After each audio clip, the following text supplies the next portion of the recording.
জয় যিশু। আজ 16 জুলাই। প্রতিদিনের চিন্তা ও প্রার্থনা।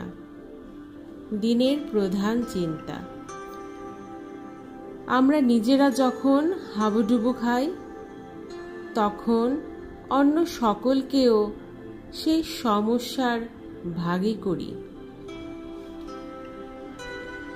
অহংকার, যাও তুমি দূরে, এ রাজ্যে নাহি তব স্থান। প্রভুর সেনানী যত রহিছে প্রহরী ঘিরিয়া প্রদেশ, এসেছিলে যবে তুমি বন্ধু বেশে ঘরে মোর।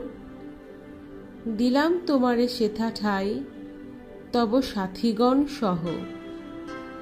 হায়, আমি বুঝেছি এবার, বন্ধু তুমি নহ মোরে। আনিয়াছ তব সাথে দম্ভ, স্বার্থ, গর্ব আর লাভের কামনা। আমরা যখন কর্কশ কথা বলি অথবা কারো দিকে ক্ষুব্ধ দৃষ্টিপাত করি, তখন আমরা নিজের মনের এক অসুস্থ অবস্থার পরিচয় দিই। এই ধরনের ব্যবহার মানুষের সত্যই হীন প্রকৃতির লক্ষণ। অন্য কাউকে যখনই আঘাত করি, তখন সে আঘাতে আমরা নিজেরাই আক্রান্ত হই।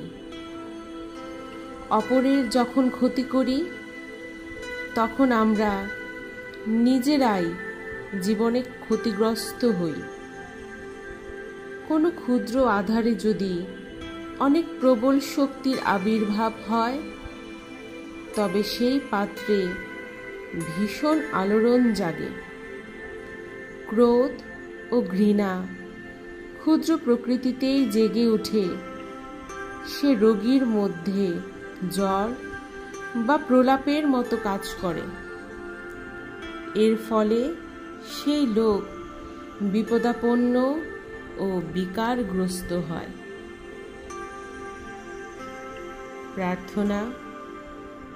হে অনন্ত দেবতা, আমার অন্তরে তুমি যে জাগ্রত, এই অনুভূতি আমাকে দাও। তুমি যে এই হৃদয়ে বাস করছো, এর অমর্যাদা যেন আমি কখনো না করি। তুমি তো জানো প্রভু, আমার অন্তরতম দেশের সকল ধারণা। তোমার ইচ্ছাই সে সকলই যেন অভাব ও আবর্জনা হতে মুক্ত হয়। তুমি আমার হৃদয় ও মনকে এমন উন্নত করো যেন সে হৃদয় মন সতত তোমার দিকেই ধাবিত হতে চায়।